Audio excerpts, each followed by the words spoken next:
Hi అండి. Welcome back to my channel Devisri middle class అమ్మాయి. ఇదైతే వరలక్ష్మి వ్రతం రోజు వీడియో అండి. నేనైతే వరలక్ష్మి వ్రతం చేసుకున్నాను. అంటే నేనెప్పుడు కూడా పంతులు గారిని పిలుచుకొని వరలక్ష్మి వ్రతం చేసుకుంటానండి.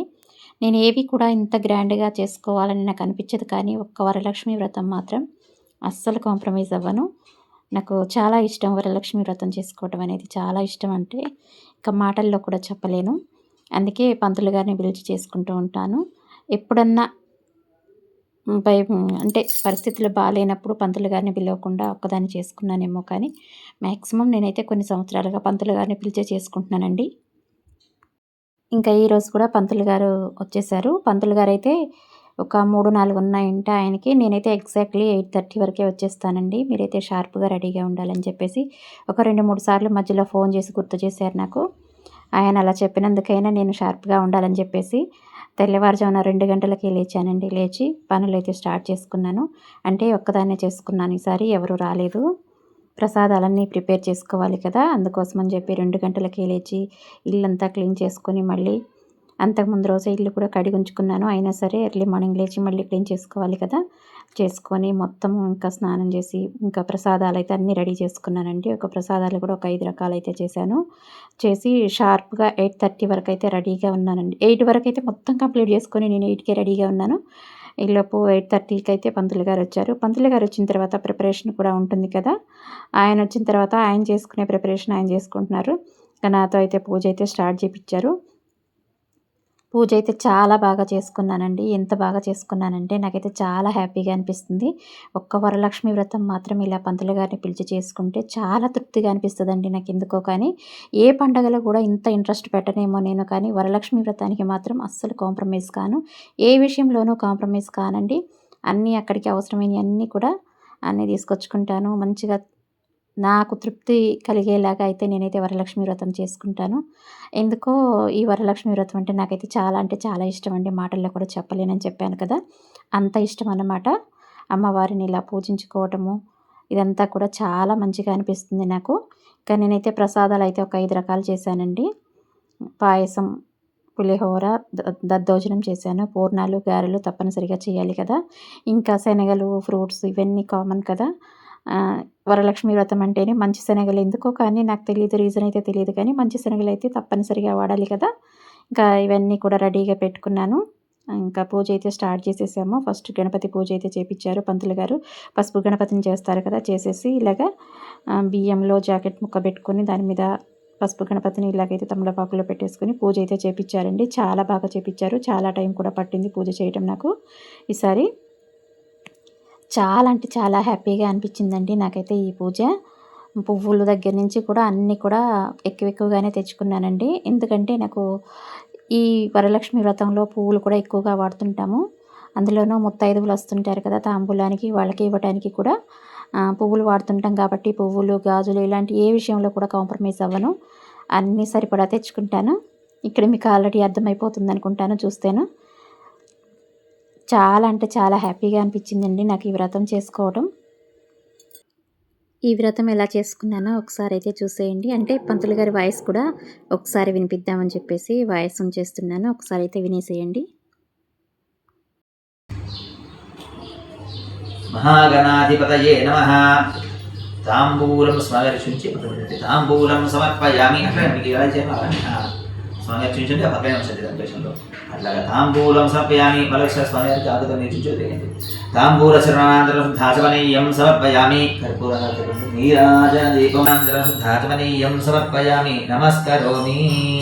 హర నమః పార్వతీ సుతయే హర హర మహాదేవ హర. తీసుకోండి. శంభో శంకర గజానన మహారాజ్ కీ జై. మంత్రపుష్పం 2 పుష్పాలు చేతిలో ఉంచుకోండి. ఓం సముఖశ్చయ ప్రతిశ్చర్యో విఘ్నకః లంబోదరశ్చ విఘ్ననాథః ధూమకేతుర్గణాచక్షపాశద్రోగజాననః వక్రదంతశుభకర్ణో హైరంబస్కందపూర్వజః షోడశైతాని నామాని యత్పడే సంజ్ఞాతకే విద్యారంభే వివాహే చ ప్రవేశే నిర్గమే తథా సంగ్రామే చైతమావహ. సర్వమంగళమాంగళ్యే విష్ణు వక్షస్థలాలయే ఆవాహయామి దేవీ త్వాం సుప్రీతా భవ సర్వదా. శ్రీ వరలక్ష్మీ దేవతాయ నమః. వరద సమర్పించేయండి. ఆవాహయామి. తర్వాత అక్షరాలు తీసుకోండి. తామ ఆవహ జాతవేదో లక్ష్మీమనపగామినీ యస్యాం హిరణ్యం ఇంద్రజంగామస్వం పురుషానః సూర్యాయుధ నిభస్ఫూర్తే స్తురద్రత్న విభూషితే సింహాసనం దేవి శ్రీయతాం సురపూజితే శ్రీ వరలక్ష్మీ దేవతాయై నమః. నవరత్న ఖచ్చిత సింహాసనార్థం అక్షరాన్ని సమర్పించేయండి. తర్వాత ఈ ఉద్ధరణతో నీరు తీసుకొని అమ్మవారికి అలా చూపించండి. ఆచమనం దేవి మయా దత్తం శుభప్రదే శ్రీ వరలక్ష్మీ దేవతాయై నమః. ముఖే శుద్ధ ఆచమనీయం సమర్పయామి స్నాపయామి. తదంగా పంచామృత స్నానం. అమ్మవారి రూపు ఉంది కదా, ఆ రూపు మీద ఆ రూపు కొంచెం ముందర పెట్టుకోండి. అట్లా అక్కడే ఉంచండి. అక్కడే ఉంచండి. రెండు అక్షరాలు వేయండి అమ్మవారి రూపు మీద. పూర్వ సంకల్ప విధానేన శ్రీ ఆదిర్గా మహాకాళి మహాశక్తి స్వరూపిణి శ్రీ చక్ర నివాసిని శ్రీ రాజరాజేశ్వరి స్వరూపిణి శ్రీ మహాలక్ష్మీ దేవత శ్రీ వరలక్ష్మీ దేవత ఉద్దేశ్య శ్రీ వరలక్ష్మీ దేవత ప్రీత్యర్థం శ్రీ వరలక్ష్మీ దేవత పూజాంగ ప్రతిమా శోధనం కరిష్యే. పంచామృతాలు గ్లాస్ కల్పించండి పక్కన. చెంచాతో అమ్మవారి రూపం మీద అభిషేకం చేస్తూ ఉండండి. ఓం ఆప్యాయ స్వతమేతే విశ్వతస్వ వృష్ణీయం భవాజస్య సంగతే. మహాలక్ష్మీ నమః అంటే అభిషేకం చేయండి. భవాజస్య సంగతే. ఓం దధిగ్రావన్నో అకాలిశం జిష్ణోరస్వస్య వాజినః సురభినో ముఖాకరత్ ప్రణాయోగం శిదారిషదో శుక్రమసేద్యోతిరసి తేజోసి దేవో వస్సవితోత్మనా త్వచ్ఛత్రేణ పవిత్రేణ వసో సూర్యస్య రశ్మిభిః. ఓం మధువాతారతాయితే మధుక్షరంతి సింధవః మాధ్వీర్న సంతోషధీః మధునక్తముదోషధి మధుముత్పార్థిభగవరజః సద్యవస్తన పితా మధుమాన్నో వనస్పతిర్మధుమాత్మస్తు సూర్యః మా దీర్ఘావో భవంతునః. ఓం స్వాతత్వవస్తు దివ్యాయ జన్మనే స్వాతిమిత్రాయ సహవితనామ్నే స్వాతిమిత్రాయ వరుణాయ వాయువే బృహస్పతే మధుమాత్మధాభ్యః. ఓం యాః పరనిర్యాభా పుష్పాయాశ్చ పుష్పిణీః బృహస్పతి ప్రసూతాస్తానో ముంఛన్త్వగోహసః. ఓం తచ్చంయోరావృణీమహే గాతుం యజ్ఞాయ గాతుం యజ్ఞపదే దైవీ స్వస్తిరస్నః స్వస్తిర్మానుషేభ్యః. ఊర్ధ్వం జిగాతుభేషం శన్నోస్తద్విపదే శంచతిష్పదే. ఓం శాంతిః శన్నో మిత్రస్యం వరుణః శన్నో భవత్పద్యమా శన్న ఇంద్రో బృహస్పతిః శన్నో విష్ణుర్విక్రమః. నమో బ్రహ్మణే నమస్తేవాయో త్వమేవ ప్రత్యక్షం బ్రహ్మాసి త్వమేవ ప్రత్యక్షం బ్రహ్మ వదిష్యామి అర్థం వదిష్యామి సత్యం వదిష్యామి. తన్మామవతో తద్భక్తారమవతో అవదమాం అవద వక్తారం. ఓం శాంతిః. ఇప్పుడు కాయ కొట్టేసి ఆ కొబ్బరి నీటిని ఇప్పుడు మీరు చూసిందంతా కూడా లక్ష్మీ అమ్మవారికి పంచామృతాలతో అభిషేకం అండి. మనం రూపు తెచ్చుకుంటాం కదా, వరలక్ష్మీ వ్రతం అంటేనే రూపు తెచ్చుకుంటాము. అలా రూపు మనకు తెచ్చుకోవడానికి వీలు పడకపోతే ఇంతకుముందు పాత రూపు ఉంటుంది కదండి, దానికైనా అభిషేకం చేసుకోవచ్చు. యాక్చువల్లీ నేనైతే ఈసారి రూపు అయితే ఏం తీసుకోలేదు. గోల్డ్ రేట్లు ఎలా ఉన్నాయండి, కొనుక్కునేలాగా ఉన్నాయా ఏమైనా, అందుకే నేనైతే ఈసారి అయితే రూపు ఏం తీసుకోలేదు. అది ఇంతకుముందు ఉన్న రూపుని ఆవు పాలతో ఫస్ట్ కడిగేసిన తర్వాత దానికి పంచామృతాలతో అయితే అభిషేకం చేస్తారు కదా, అలాగే పంతులు గారు ఇప్పుడైతే నాతో అభిషేకం అయితే చేపించారు అమ్మవారి రూపుకి. ఇంకా అది అయిపోయిన తర్వాత మళ్ళీ అమ్మవారికి కుంకుమ పూజ కూడా చేపించారండి. చాలా అంటే చాలా బాగా చేపించారు పూజ. నాకైతే ఎంత సాటిస్ఫాక్షన్గా ఉందంటే ఈసారి చాలా సాటిస్ఫాక్షన్గా ఉంది. నాకెందుకో తెలియదు కానీ వరలక్ష్మి వ్రతం చేసుకున్న రోజు చాలా ప్రశాంతంగా అనిపిస్తుంది. నాకు మైండ్ అలా నేను ప్రిపేర్ అయి ఉంటానో ఏంటో నాకైతే తెలియదు కానీ నాకైతే వరలక్ష్మి వ్రతం చేసుకున్నాను అంటే చాలా సాటిస్ఫాక్షన్ వస్తుంది. అందుకే నేను ఏది ఎలా ఉన్నా సరే నాకు వరలక్ష్మి వ్రతం మాత్రం తప్పనిసరిగా చేయించాల్సిందే అని మా వారికి అయితే ఎప్పుడో చెప్పాను నేను. ఈ వరలక్ష్మి వ్రతం చేసుకున్న రోజున ఇంకా అందరినీ అంటే మా ఇంటి పక్కన ఉన్న వాళ్ళని కానీ ఇంకా ఇంట్లో ఉన్న వాళ్ళని కానీ ఎవరో కొంతమందిని అయితే పిలుస్తానండి. మరీ ఎక్కువగా ఎవరిని పిలవను నేను. ఒక 5గురిని కానీ ఒక 9 మంది కానీ తాంబూలానికి అయితే పిలుస్తాను. వాళ్ళని తాంబూలానికి పిలిచి మనకున్నంతలో తాంబూలం అంటే అదే ఇవ్వాలి ఇదే ఇవ్వాలి అని ఏమీ లేదండి. మనకున్నంతలో గాజులు, ఆకు, ఒక్క, పండు అలా ఇచ్చేస్తే సరిపోతుంది కదా. నేనైతే ఇంకా బ్లౌజ్ పీసెస్ కూడా ఇస్తాను. బ్లౌజ్ పీసెస్, ఆకు, ఒక్క, పండు, తర్వాత గాజులు ఇవి అయితే తప్పనిసరిగా, పువ్వులు ఇవైతే తప్పనిసరిగా ఇవ్వాలి కదా. ఇంకా నేనైతే అలాగ ఇచ్చేస్తాను. ఎవరి స్తోమతను బట్టి వాళ్ళు ఇచ్చుకోవచ్చు. ఇంకా కొంతమంది చాలా గ్రాండ్గా ఇస్తారు కానీ నేను అంత గ్రాండ్గా అయితే ఏమి ఇవ్వలేనండి. నాకున్నంతలోనే నేను ఇచ్చుకుంటాను. ఉన్నంతలో చేసుకోవటం బెటర్ కదా ఏదైనా కానీ. అతిగా చేసుకొని అప్పుల పాలైన దానికంటే మనకున్నంతలో మనం చేసుకొని మనం సాటిస్ఫై అవ్వటం చాలా బెటర్ అని నేనైతే అనుకుంటాను. అంతే కదా. ఇంకా ఈరోజైతే వరలక్ష్మి వ్రతం అయిపోగానే నేను ఇంటి పక్కన ఉన్న వాళ్ళని ఒక 6 మెంబర్స్ అయ్యారనుకుంటాను. అందరిని పిలిచాను. పిలిచి తాంబూలం అయితే ఇచ్చాను. తాంబూలము అలాగే ప్రసాదాలు చేస్తాం కదా, ప్రసాదాలు కూడా అన్నీ పెడతానండి. నాకు ఏది కూడా దాచుకొని తినే అలవాటు అయితే లేదు. ఏది చేసినా కానీ మేము ఇక్కడ ఎవ్వరమైనా కానీ ప్రసాదం అందరికీ పెట్టేస్తామండి. ప్రసాదాన్ని అందరికీ నలుగురికి పంచితేనే కదా మనకు పుణ్యం వస్తుంది. ఇంక ఇక్కడైతే అమ్మవారికి దూరాలు తోరాలు రెడీ చేస్తాం కదండి. తోరాలు అంటే 9 పోగుల దారాన్ని 9 ముడులు వేసి ఒక పువ్వు మధ్యలో పెట్టేసి అలా తోరాలైతే తయారు చేస్తాం కదా. ఇక్కడ అమ్మవారికి సమర్పించిన తర్వాత అందులోంచి ఒకటైతే తీసి పంతులు గారు మా వారి చేత నాకైతే కట్టిస్తున్నారు. మా వారిని కట్టమంటే కడుతున్నారు కదా. కట్టిన తర్వాత ఆయన పాదాలకి నమస్కారం చేసుకొని అక్షింతలైతే వేయించుకోవాలి. నేనైతే వేయించుకున్నాను. ఇంకా అది వీడియో మిస్ అయినట్టుంది. అంటే ఇక్కడ కనిపించట్లేదు వీడియోలో. ఇక్కడ చేసేది అదేనండి. ఆయన కాళ్ళకి దండం పెడుతుంటేను అక్షింతలు వేసి ఆశీర్వదించారు. ఇంకా తర్వాత మళ్ళీ పూజ అయితే స్టార్ట్ చేపిచ్చారు పంతులు గారు. ఇంకా అమ్మవారి రూపుకైతే కుంకుమార్చన చేపిచ్చారండి. తమలపాకులో పెట్టేసి అమ్మవారి రూపుని కుంకుమార్చన అయితే చేపిచ్చారు. ఇక్కడ పెట్టిన తోరాలలోంచి ఒక తోరాన్ని అయితే తీసి కలశానికి కూడా సమర్పించాలండి. ఇలా సమర్పించిన తర్వాత ఇంకా మిగిలిన తోరాలు ఉంటాయి కదా, వాటినైతే మనకు ఇంటికి తాంబూలం తీసుకోవడానికి వస్తారు కదండి, వాళ్ళకైతే మనం కట్టాల్సి ఉంటుంది. నేనైతే 5 తోరాలే రెడీ చేశానండి. ఎందుకంటే నేను ఎక్కువ మందిని ఏం పిలవట్లేదు కాబట్టి 5 తోరాలే రెడీ చేశాను. ఇంకా నేను ఒకటి కట్టుకున్న తర్వాత కలశానికి ఒకటి సమర్పించిన తర్వాత మిగతా 3 కూడా మేము వచ్చిన ముగ్గురికైతే కట్టేశాను. ఈ ప్రాసెస్ అంతా కూడా చాలా బాగుంటుంది కదా. ఇంకా ఈ పూజ అంతా అయిన తర్వాత లాస్ట్‌లో ఒక ట్విస్ట్ అయితే ఉంటుందండి. అది అందరికీ తెలుసో తెలీదో నాకైతే తెలీదు. ఇక్కడ చూసారు కదా, నేను ఈ ప్లేట్ ఇక్కడ పెట్టుకుంటున్నాను. ఏం పెట్టుకుంటున్నానా అని మీరు అనుకున్నారా? అదేంటంటే మనం పూర్ణాలు చేసేటప్పుడు పూర్ణాల పిండి ఉంటుంది కదండీ. అంటే శనగపప్పు, బెల్లం కలిపిన పిండి ఉంటుంది కదా. ఆ పిండితోనైతే ప్రమిదల్లాగా తయారు చేసుకుంటాము. ప్రమిదల్లాగా తయారు చేసుకొని ఫ్రెష్ నెయ్యి ఉంటుంది కదండీ. నెయ్యిని వాటిలో వేసేసుకొని సన్నని ఒత్తులు చేసేసుకొని సన్నని ఒత్తులు దానిలో వేసుకొని ఇప్పుడు మనకు పంతులు గారు వరలక్ష్మీదేవి కథ చెప్తుంటారు కదా. ఆ కథ చెప్పేటప్పుడు ఈ ఒత్తులన్నీ వేసేసుకొని వెలిగించుకోవాలి. ఈ ప్రమిదలనైతే వెలిగించుకుంటాము, ఒత్తులనైతే వెలిగించుకుంటాము. నెయ్యిలో వేస్తాము ఈ ఒత్తుల్ని వెలిగించుకొని ఈ కథ అయిపోయే వరకు వెలుగుతూనే ఉంటాయండి అవి. ఇంకా కథ అయిపోగానే వాటినైతే జ్యోతి మింగేసేయాలండి. వెలుగుతున్న జ్యోతినైతే మింగేసేయాలి.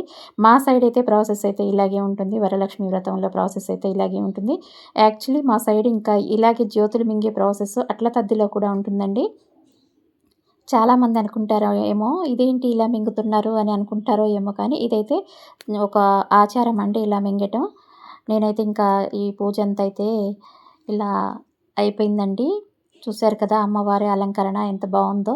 అంటే అలంకరణ అంటే ఓ గ్రాండ్గా ఏమీ లేదండి. ఒక పువ్వుల దండే తీసుకొచ్చాను నేను. కానీ నాకైతే చూడటానికి 2 కళ్ళు సరిపోవట్లేదు అమ్మవారిని చూడటానికి. అంత బాగా అనిపిస్తుంది నాకైతే. ఇంకా చూశారు కదా, ఇవన్నీ కూడా ఇక్కడ ఉన్నాయి. ప్రసాదాలు ఇవన్నీ ఉన్నాయి కదా. ఇంకా ఈ కథ కూడా చెప్తున్నారు పంతులు గారు. ఈ కథ చెప్పిన తర్వాత ఈ నైవేద్యాలు ఇవన్నీ కూడా అమ్మవారికి అయితే సమర్పించమని చెప్పారు. ఆకుతో ఇలా చూపించండి అని చెప్పారు. అన్ని నీళ్ళు చల్లిన తర్వాత ఆకుతో చూపించాను. తర్వాత ఇంకా అక్కడ చూసారా జ్యోతులు వెలుగుతూనే ఉన్నాయి కదా. ఈ కథ అంతా అయిపోయిన తర్వాత కూడా జ్యోతులు వెలుగుతూనే ఉన్నాయండి. ఈ కథ అయిపోయిన తర్వాతనే ఆ జ్యోతులను అయితే మింగాల్సి ఉంటుంది. ఇంకా ఈ పంతులు గారు అయితే ఈ ప్రసాదాలు సమర్పించేటప్పుడు కూడా వాటన్ని పేర్లు కూడా చదువుతారు కదా. నాకైతే భలే అనిపిస్తుందండి. అన్నిటి పేర్లు చదువుతుంటే భలే ఉంటుందండి. ఇంకా ఇక్కడైతే తాంబూలం సమర్పించమని అన్నారు పంతులు గారు. తాంబూలం కూడా సమర్పిస్తున్నాను. అలాగే నేను చెప్పడం మర్చిపోయానండి. పక్కన కనిపిస్తుందా శారీ, ఆ శారీ అయితే నేను అమ్మవారికి పెట్టుకున్నాను. శారీ, గాజులు, దాని మీద కొన్ని డబ్బులు పెట్టుకుంటాం కదా, ఎంతో కొంత మన చేతనైనంత డబ్బులు అయితే పెట్టుకోవాలి. నేను కూడా అలాగే పెట్టుకున్నాను. శారీ, గాజులు, డబ్బులు అన్నీ పెట్టుకొని అమ్మవారికి అయితే చూపించి పక్కన పెట్టుకున్నానండి. ఈ చీరని మళ్ళీ సాయంత్రం పూట కట్టుకుంటే మంచిది అని అంటారని చెప్పేసి నేనైతే అదే రోజు సాయంత్రం పూట మళ్ళీ పూజ చేస్తాం కదా, పూజ చేసేటప్పుడు ఇదే చీరని కట్టుకొని నేను పూజ చేశాను సాయంత్రం పూట కూడా. ఇంకా ఇదంతా అయిపోయిన తర్వాత హారతి అయితే ఇచ్చేసాను. అమ్మవారికి హారతి ఇచ్చిన తర్వాత లేచి నిలబడి హారతి ఇమ్మన్నారు. హారతి అయితే ఇచ్చేసాను. హారతి ఇచ్చిన తర్వాత ఆత్మ ప్రదక్షిణ అయితే చేయమన్నారు. మళ్ళీ నేను ఆత్మ ప్రదక్షిణ కూడా చేసుకున్నాను. చేసుకున్న తర్వాత మళ్ళీ 2 నిమిషాలు కూర్చోమని చెప్పేసి మళ్ళీ కూడా పూజ అయితే చేపించారండి. ఈ పూజ అయిపోయిన తర్వాత ఇంకా మేమైతే పంతులు గారికి అయితే ఇద్దరం కలిసి తాంబూలం అయితే ఇచ్చామండి. తాంబూలం ఇచ్చి ఆశీర్వాదం అయితే తీసుకున్నాము. ఇలా అయితే నా పూజ అయితే కంప్లీట్ చేసుకున్నాను. చాలా బాగా చేసుకున్నానని చెప్పాలి వరలక్ష్మి వ్రతము. ఇది నా జీవితంలో ఒక మంచి పండుగ అండి. నాకైతే చాలా అంటే చాలా హ్యాపీనిస్తుంది ఈ పండుగ. మీకు నా మాటల్లోనే అర్థమైపోతుంది అనుకుంటాను నేను ఎలా సెలబ్రేట్ చేసుకున్నాను అనేది. నా వాయిస్‌లోనే అర్థమవుతుంది కదా! నేను ఎంత హ్యాపీగా ఉన్నాను వరలక్ష్మి వ్రతంలో అనేది మీకు అర్థమవుతుండొచ్చు. ఇంకా ఆ రోజు సాయంత్రం అయితే నేను లలిత సహస్రనామాలు కూడా చదివానండి. అమ్మవారి దగ్గర పెట్టిన చీర ఉంది కదా! అదే చీర కట్టుకొని అమ్మవారికి పూజ చేసుకొని లలిత సహస్రనామాలు తప్పనిసరిగా చదువుతాను. వరలక్ష్మి వ్రతం రోజు అస్సలు చదవకుండా అయితే అస్సలుండను. తప్పనిసరిగా చదువుతాను. నాకు మొదటి నుంచి కూడా అలవాటు, ఇదే అలవాటు. మ్యాక్సిమం నేను ఎక్కువగా శ్రావణ మాసము, కార్తీక మాసం లలిత సహస్రనామాలు ఎక్కువగా చదువుతుంటానండి. కానీ ఇంకా ఈ శ్రావణ శుక్రవారాలు మాత్రం మిస్ చేయకుండా తప్పనిసరిగా లలిత సహస్రనామాలు అయితే చదువుతాను. అస్సలు మిస్ కానివ్వను. అలాగే వీలైతే మణిద్వీప వర్ణన కూడా చదువుతాను. నేనైతే ఈ శుక్రవారం రోజు మణిద్వీప వర్ణన కూడా చదివాను. అవి ఎంత తృప్తినిస్తుందంటే అలా చదువుకోవటం చాలా మంచిదండి. వరలక్ష్మి వ్రతం రోజు మణిద్వీప వర్ణన ఇంకా లలిత సహస్రనామాలు చదివామంటే చాలా మంచిదంట. ఇక్కడ చూసారా పంతులు గారు అమ్మవారికి అలా ఆకుతో విసరమని చెప్పారు. అలాగా అది ఒక సేవంట. అలా చేయమని చెప్పారు. నేను కూడా అలాగే చేశాను. ఇంకా పూజ అయితే కంప్లీట్ అయిపోయింది. ఇంకా పూజలోంచి అయితే లేస్తున్నాను నేను కూడా. పంతులు గారు కూడా లేచారు కదా! నేను కూడా లేచాను. ఇంకా లాస్ట్‌లో అసలైన ట్విస్ట్ ఉంది. అది చూపిస్తాను అని అన్నాను కదా! అది కూడా వీడియోలో యాడ్ చేశాను. ఇప్పుడైతే ఒకసారి అయితే మీరు కూడా చూడండి. నేను జ్యోతి మింగేది. అది అందరూ అనుకుంటారేమో ఏంటి ఏమైనా పిచ్చా ఇలా చేస్తున్నారు అని కొందరైతే అనుకోవచ్చేమో. కానీ మాకైతే ఇది సాంప్రదాయం అండి. సో, ఆ సాంప్రదాయాన్ని తప్పకుండా పాటిస్తాను నేనెప్పుడూ కూడా. చూసారు కదా! జ్యోతులు ఇంకా వెలుగుతూనే ఉన్నాయి. పంతులు గారు వెళ్ళిన తర్వాత చేశానిది. చూసారు కదా! అలా వెలిగే జ్యోతిని నోట్లో వేసేసుకొని, ఆ కాటన్ మాత్రం తీసి బయట పడేస్తామండి. దాన్ని కూడా మింగేస్తామనుకోకండి. ఆ పిండేమో తినేదే కదా ఎలాగో. ఇదండి నా వరలక్ష్మి వ్రతం.